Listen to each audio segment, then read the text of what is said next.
Entrevista da semana. Nosso convidado de hoje é o Dr. Rodrigo Sayegh, doutor em Direito Empresarial. É um prazer tê-lo conosco. Cury, uma honra estar aqui com vocês aqui do SIMP. Para mim é uma enorme satisfação. E o tema de hoje é uma alegria também estar podendo discutir aqui. Prazer é nosso tê-lo conosco. O senhor fez várias análises sobre o projeto de lei hoje do Código Civil. Nos conta um pouquinho a respeito. Então, esse projeto de lei do Código Civil, ele veio para atualizar o Código Civil de 2002, justamente para adequar ele às relações modernas, seja na área da internet, a questão do direito da personalidade, as evoluções que a sociedade civil veio tendo ao longo desses 20 anos, desde o nosso Código Civil de 2002. Então, trata-se de um projeto feito por notáveis juristas, capitaneado pelo ministro Salomão e pela desembargadora doutora Nery, justamente nesse sentido de tentar dar uma atualizada no Código Civil de 2002 para se adequar à nossa realidade atual. Sim. Existem várias considerações que você gostaria de externar. Quais são? Então, é uma questão que eu acho super interessante, até mesmo sobre o momento do Código, que é muito intrigante, especialmente nesse momento da gente estar em sociedade, até pela perspectiva e pela movimentação e velocidade que as coisas mudam, né, Cury? Sim. Mas tem certas regras que parece que já estão ficando, não ultrapassadas, mas que o tempo está já mudando a nossa própria concepção social. Por exemplo, a gente está discutindo a inclusão dessa nova realidade virtual no Código Civil. Tem um capítulo próprio para as relações no âmbito e no espaço digital. Só que daqui a pouco esse espaço digital vai mudar. Metaverso, inteligência artificial, realidade virtual, a evolução da proteção de dados, como é que vai ficar, o uso de softwares de reconhecimento facial e essas novas tecnologias que vão surgindo, como é que fica dentro dessa nova ideia do Código Civil que já está posta. Por exemplo, um caso muito curioso, o professor Ronaldo Alves Andrade, que ele fala uma frase que eu nunca vou esquecer, que o direito à privacidade está sumindo. O que a gente tem é o direito à intimidade dos nossos próprios pensamentos e olhe lá, isso até alguém ver no futuro como vai ser. Sim. Só que será que está mesmo? Como é que está a nossa nova realidade, de acordo com essas novas regras e essa nova situação de direitos clássicos, de direitos que sempre existiram, que sempre foram inerentes ao ser humano? Como compatibilizar tudo isso? Esse foi o grande desafio dessa comissão de notáveis. Como compatibilizar todo esse espectro de informações, direitos, garantias, regras, inovações sociais, inovações tecnológicas e novos conceitos de como o ser humano enxerga a sociedade brasileira e como a sociedade brasileira enxerga como as relações econômicas e sociais devem ser, tudo isso dentro de um projeto de lei. Tá, mas quais são as considerações específicas que estão te preocupando nesse momento?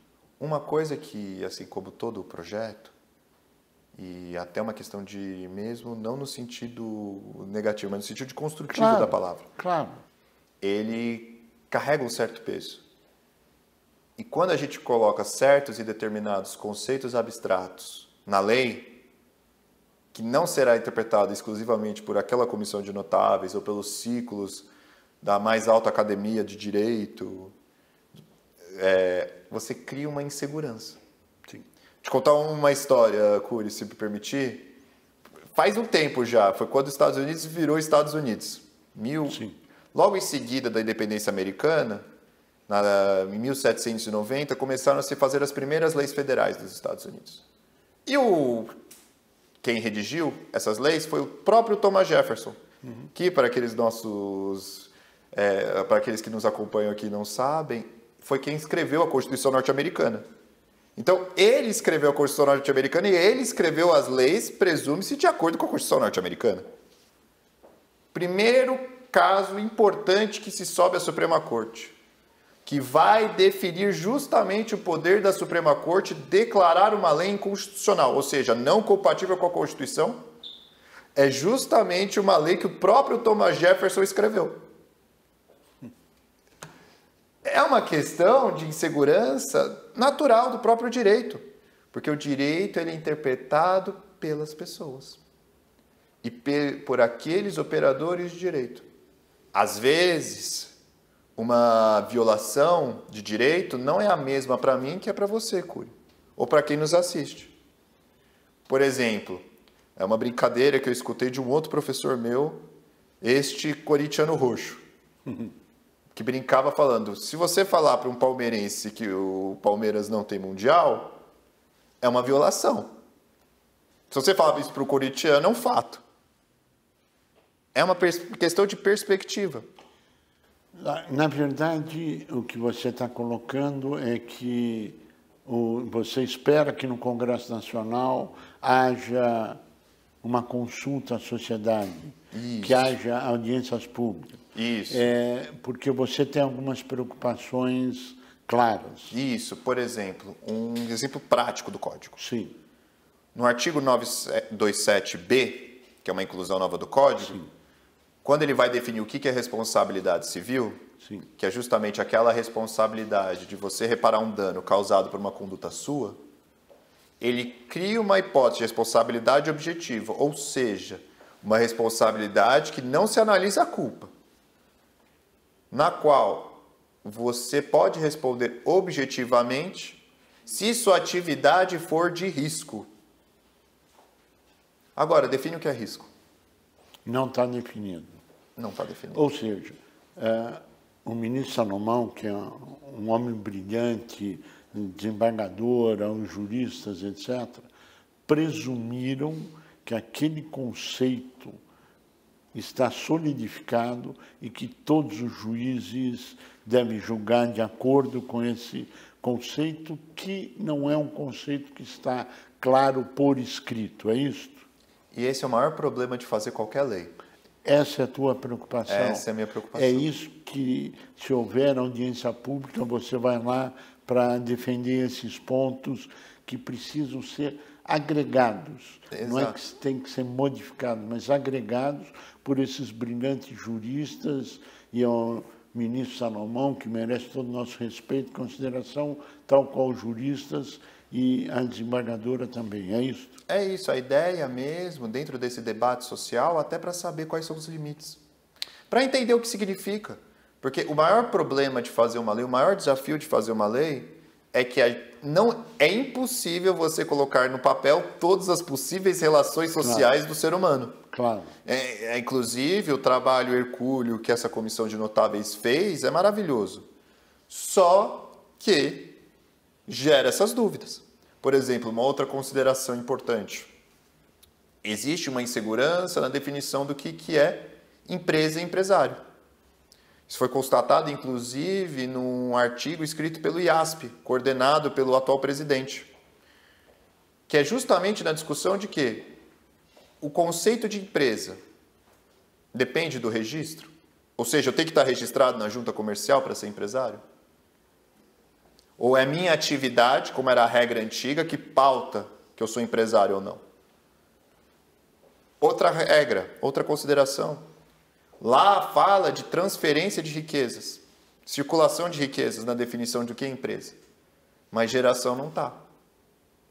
Geração de riquezas não é uma coisa típica da atividade empresarial? Teoricamente, sim. E esse que é o problema. Então tirou por quê? Porque toda retirada de termo e toda não inclusão tem tanto efeito, é tão importante quanto toda inclusão. Então significa o quê? O que essa não inclusão significa? Existe uma abordagem a ser analisada? Existe algum impacto real na vida das pessoas que essa não inclusão desse termo? Um termo pequeno. Duas palavras, Cury.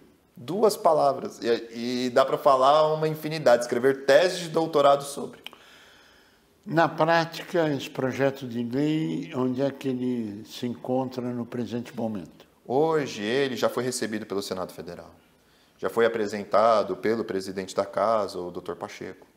Já está em tramitação. Agora vai passar pelas diversas comissões, dentro das comissões vai ter seu relator, e nas comissões vai ter que passar pelas análises dela, especialmente e principalmente pela Comissão de Justiça e Constituição, a CCJ. Claro. Essa comissão que vai fazer análise compatível ou não com a Constituição. Esse projeto ainda está sujeito a várias alterações. Essa comissão de notáveis juristas vai ser chamada para explicar e esclarecer as dúvidas dos representantes do povo, que são os nossos deputados e senadores, até porque tem que passar pelas duas casas. E tem um detalhe. É importante, uma coisa que eu quero deixar muito claro aqui, Cury, se me permitir, Claro. é justamente a importância da participação social. Inclusive, esse debate promovido aqui pelo SIMP, Cury, é fundamental. Porque para as pessoas saberem o que está acontecendo. Porque a mudança do Código Civil, assim, parece um negócio etéreo, mas é um negócio que afeta o dia a dia de cada um. Afeta a vida das pessoas. Exatamente. Tem lá, Cury, até a definição da nova categoria jurídica que se insere os animais de estimação. Como você vai tratar seu cachorro e gato em casa? Seu papagaio de estimação? Quando a sociedade evolui, a legislação sempre vem atrás da mudança social já realizada. Dr. Rodrigo Sayegh, nós chegamos ao final do nosso tempo. Nós queremos agradecer o seu brilhantismo, desejar pleno êxito na soma de esforços para o aprimoramento legislativo, junto com os notáveis juristas, junto com o notável ministro e ministra, junto com os senadores e deputados e a sociedade civil como um todo. A você que esteve conosco, nosso mais profundo agradecimento, com a certeza que estaremos juntos na semana que vem. Até lá!